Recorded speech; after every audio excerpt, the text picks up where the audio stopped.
right. Let's go to part two. So we'll finish reading the article, Pulling No Punches, January 84 issue of The Observer by Dave Meltzer. And remember, the wrestling war has now just begun. That's actually the first words of the column. The wrestling war has begun. And this is right after Bob Backlund loses the world title, the WWF world title to the Iron Sheik, the debut of Hulk Hogan, along with Mean Gene Okerlund, Dr. D. David Schultz in the WWF coming from the AWA.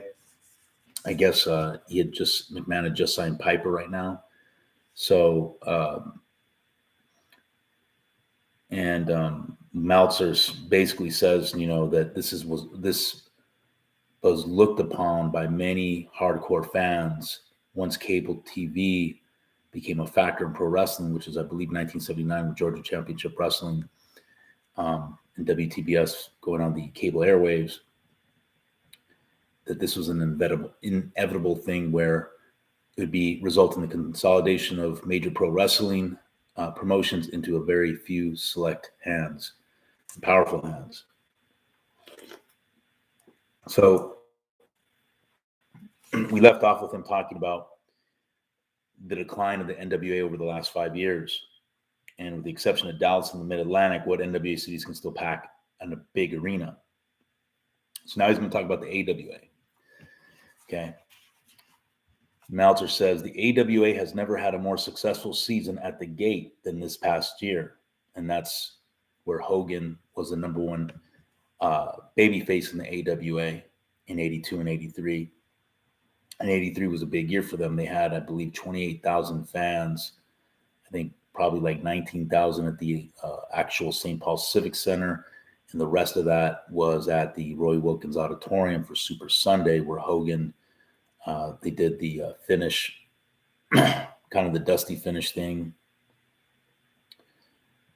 I don't know, is it the dusty finish? But basically he won the title, right? But because he had thrown Bockwink over the top rope, they reversed it, but the crowd went home thinking, or they didn't go home thinking they won the title. They reacted, celebrating him winning the title. Then they reversed the decision there at the arena. And obviously the fans are pissed. But that's the event that a lot of people think that Vern dropped the ball by not putting the title on Hogan. And I don't think it would have mattered, because I think Hogan was going to the WWF regardless of him having the AWA title or not. So Meltzer says the AWA has never had a more successful season at the gate than this past year. In the last month, those sellouts may become a thing of the past. The loss of Hogan is the biggest blow that could happen to the AWA. That's absolutely true. Absolutely true. Hogan was a number one star in 82 and 83. And as Meltzer said, he was the number one box office attraction in 83 in the business. And he's probably including, stuff Hogan was doing in Japan, probably, because I've always thought that it was Snuka in 83 because of the WWF having the more condensed, market in the Northeast. You're playing consistently to big arenas. Not that the AWA didn't have those, but the WWF was in the most populated region of the country. I mean, the WWF was, yeah. So he says the loss of Hogan is the biggest blow that could happen to the AWA. The loss of David Schultz and Mean Gene Okerlund are also significant. Okerlund's loss cannot be taken lightly. As the corniest announcer going, the man had built up an incredible cult following throughout the AWA. Quite frankly, the AWA TV show is one of the worst in the country, but many people still watch because they didn't want to miss Gene on the interviews.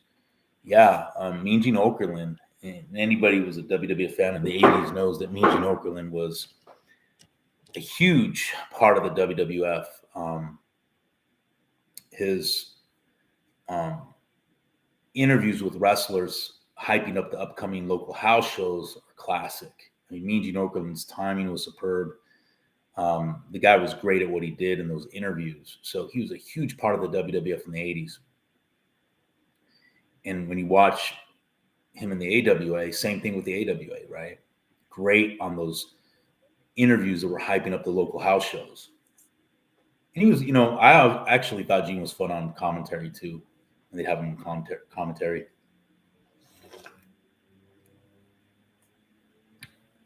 So they lose Hogan, their number one babyface. They lose their number one, I guess, announcer or whatever, Mean Gene Okerlund. Then he says, because the AWA TV show was in a studio like a lot of other promotions, but the AWA studio show, they didn't really have like a set like other. It was just the ring and then maybe like a desk with with the announcers, but they didn't really show that. Like it wasn't like Georgia Championship Wrestling or a lot of the other studio shows where they have this like set in the background that made it look cool. It was pretty basic. The AWA studio show, they do 2-3 fall matches. So yeah, I mean, I guess it had the reputation, and the graphics of the show, the lead-in, they're outdated. I mean, it was from the 70s, man. And this is at the time you have World Class in Mid-South, cutting edge like music videos accompanying the like little vignettes. And so AWA was kind of known for being backwards at this point. But again, in the territory days where you didn't have competition with your territory, you can get away with that. But they still had very good wrestling in the AWA. I mean, you had Nick Bockwinkel, you had Rick Martel, Wahoo McDaniel, Hulk Hogan, Jerry Blackwell, Ken Patera. So they had great talent, and they had good solid wrestling. So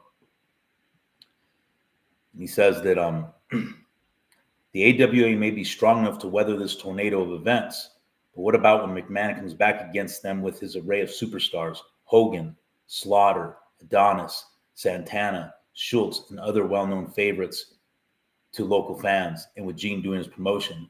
Yeah, because it wouldn't be too long. I think by the end of May or beginning of summer, McMahon invaded the Twin Cities.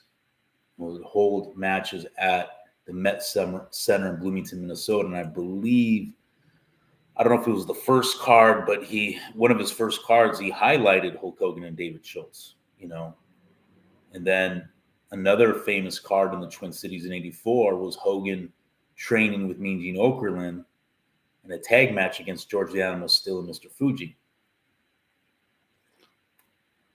So McMahon did exactly what Meltzer was saying, came into the Twin Cities, promoting at first the former local big stars like Hogan, Schultz, Mean Gene Okerlund. Now, the WWF didn't win for a while in the Twin Cities because the AWA went tooth and nail with them for a couple of years in the Twin Cities. And it wasn't, I believe, probably till the second half of 1986 that McMahon really took it over. So, the AWA still did pretty good for a couple of years after this, but it still was a punch that started the decline, right? At first, the decline was slow, and then like mid '86, it was rapid. Okay. Then he says Bill Watts and Jerry Jarrett may be the smartest promoters in the business. Absolutely right on that. The two have formed sort of an alliance pact that they will help one another when McMahon attacks. Okay, this is not the Pro-USA agreement. The Pro-USA agreement comes later in September, of which initially Bill Watts and Jerry Jarrett were part of it, but Bill Watts bowed out after the first tapings. But because they did Bill Watts talks about how him and Jerry Jarrett did a trade, and that's how Bill Watts ended up with the Rock and Roll Express. It says the two have formed sort of an alliance pact that they will help one another when McMahon attacks. But what happens when McMahon makes a lucrative offer to Butch Reed or the Junkyard Dog, which he did with the Junkyard Dog, right? Butch Reed stayed with Mid-South, at least until '86. But Junkyard Dog left like later in 1984. Bill Watts' number one babyface, and he never truly replaced him. One of Bill Watts' strongest markets, New Orleans, progressively declined after Junkyard Dog left. He says, what ammunition will Watts and Jarrett have at their disposal? McMahon's shocking coup is signing Roddy Piper. McMahon's shocking coup in signing Roddy Piper came at the worst possible time for Jim Crockett. Now, this is shortly after Starrcade '83. It's a couple months after it. If Ricky Steamboat really goes through with his retirement, it leaves Mid-Atlantic vulnerable because of a lack of charismatic baby faces. For those who watch this probably know that the Mid-Atlantic territory had a down 1984. Like I said, Piper was with the WWF. Steamboat, I think he wrestled most of the year, but parts of it he was retired. But he stayed there most of the year. But Valentine was gone. Greg Valentine, Roddy Piper. What else? That was the year that Dusty in the summertime took over the booking and changed kind of the culture of Mid-Atlantic to what it was. Eventually phasing out Steamboat, and Steamboat left to the WWF in February of '85. But anyways, so losing Piper was big. McMahon's shocking coup in signing Roddy Piper came at the worst possible time for Jim Crockett.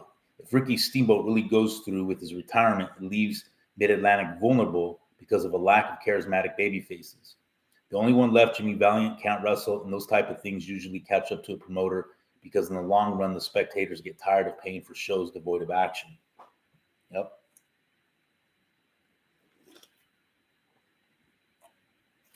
Of course, Ric Flair is still around, but it may get frustrating to a man of his ego to be the man in an insignificant satellite. To be the man an insignificant satellite revolves around. I'm talking about the NWA territories. So even in January of '84, Meltzer is largely saying that the NWA minus Dallas and Mid-Atlantic is just insignificant, right? Far cry from the 70s. Far cry from the 70s, even the very early 80s. But we know Ric Flair stuck around, right? He stuck around for the rest of the 80s with the NWA and was the saving grace of the NWA.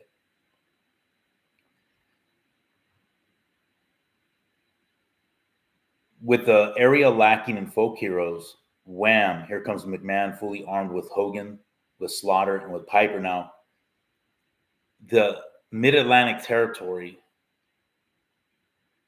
was where McMahon wasn't successful for several years. So even though McMahon had all that arsenal, one thing, Jim Crockett built itself back up after this, in '85. But that's the one area of the country, the Mid-Atlantic territory, that McMahon really, really struggled at.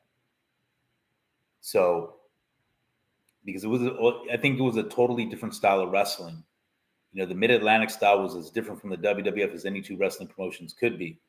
So I think the fans there probably didn't like the WWF style of wrestling, no matter how big the stars were.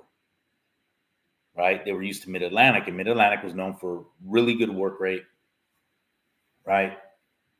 More of a grittiness. Even before McMahon got to cartoony, a little more of a grittiness. So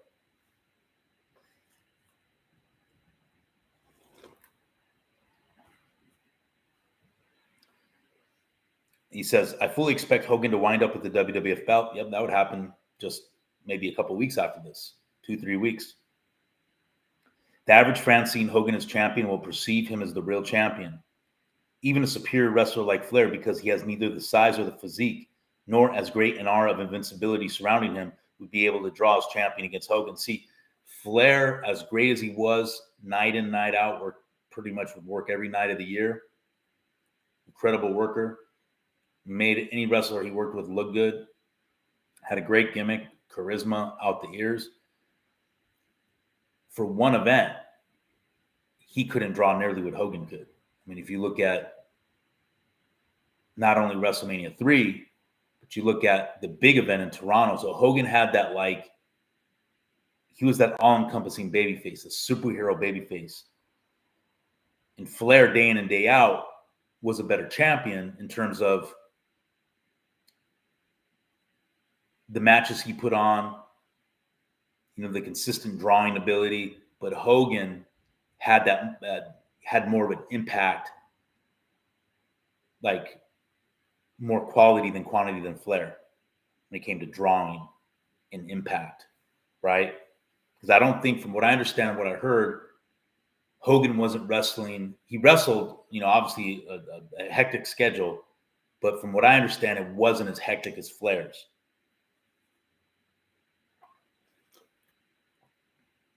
And to younger fans who are into the superhero type of culture, fans that are new to wrestling that McMahon's going after in the mid 80s, when you look at Hogan versus Flair, to a young fan, obviously Hogan's going to be the attraction, right?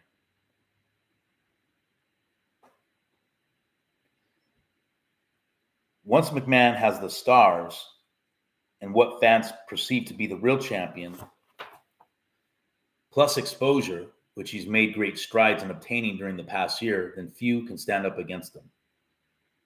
Because again, remember, the war starts in December 83, January 84. But McMahon had already been making moves in 83, expanding into Southern California, Northern California, going into Ohio. Of course, he has the USA show that he took over from Southwest. He says there is the possibility, of course, that in his quest to take it all, McMahon will spread himself too thin and fail in several areas.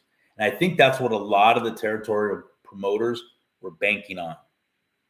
I think they really believed the McMahon's version, McMahon's national expansion, along with the Rock and Wrestling Connection. I think the promoters really believed it was a fad. I think some of them were banking on it, rather than being proactive and coming up with their own game plan to stave off the invasion. I think they were banking on him doing exactly what Meltzer saying, spreading himself too thin. Because it was a serious concern. It was a gamble. There was no guarantee this was going to work. It had never been tried before. And yeah, the IWA in the mid-70s, that never got off the ground in a serious way. Many of his new cities, Dayton, Cincinnati, San Diego, have to be classified as at the least minor failures. Oh, I didn't know about San Diego thought it did good at first. Going into an area like Dallas, where the fans are completely satisfied with the home promotion and have been cleverly brainwashed to the point that they would never turn their back on the Von Erich, still looks to me to be impossible. And it was, because he didn't do good in Dallas either. In fact, WrestleMania 1, the closed circuit broadcast in Dallas, I think only drew 100 and something fans. That, I think, because I just read the Observer covering WrestleMania 1, and I think, I think a lot of people asked for refunds. It was a disaster. So it took them a while to break into that area too, because Von Erichs were, they were legends. They were superheroes in Dallas. And you have Kerry Von Erich, the modern day warrior, compared favorably to Hogan in physique, so the fans weren't going to lose anything there. What would fans in Memphis think after seeing the WWF show live? Meaning, because the style's so different, Memphis was used to this very gimmicky wrestling, a lot of stipulations, a lot of feuds, a lot of angles. WWF was more of a slower pace.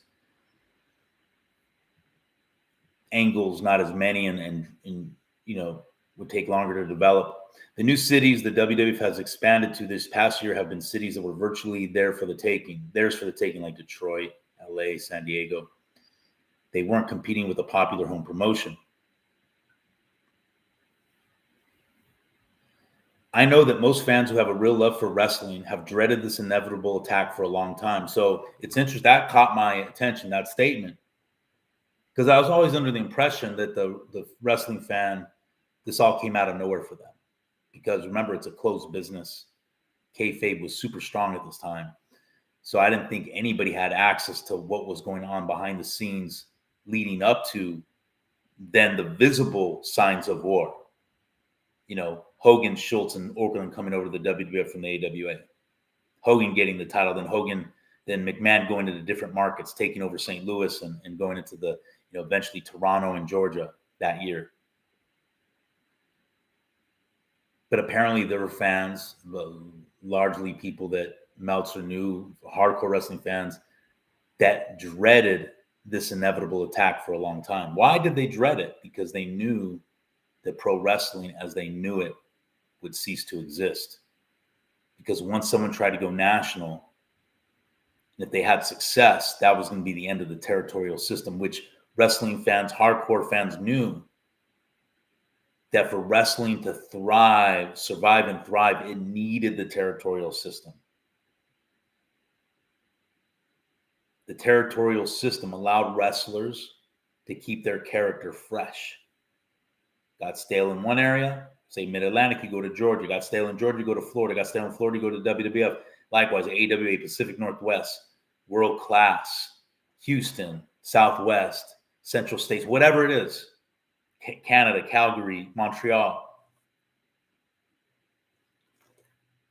Then there's a turnover in talent. You could always have a supply of fresh new talent to keep cards fresh instead of getting stale. The territorial system was the lifeblood of a healthy pro wrestling industry.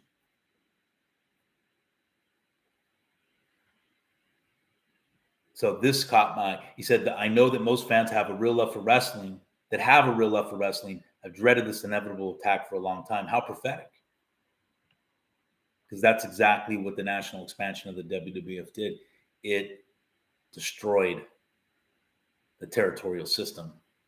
And I believe destroyed pro wrestling as many of these fans knew and loved.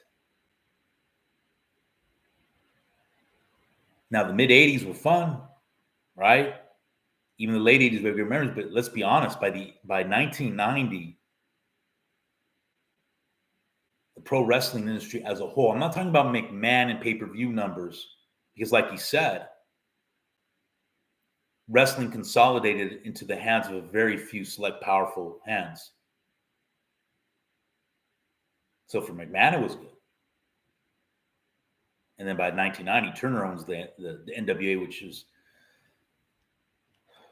But what about all the wrestlers that were now out of a job, had nowhere to work except for WWF and WCW? And all the various wrestlers now, and the fans don't get to have, it just changed the whole system. It changed the whole culture, the whole art of pro wrestling. So people, they dreaded it because they knew it was the end of pro wrestling as they knew and loved it. And maybe it wouldn't happen right away, but slowly it would. And then rapidly. So by the end of the decade, the pro wrestling industry is unrecognizable. And you have almost nobody left except Memphis and Portland and, WWF and NWA, which is now just one promotion instead of a slew of promotions. AWA is pretty much on its deathbed by this point. World Class had become UWSA, shell of its former self. I think Continental was around. They were about to, go belly up pretty soon.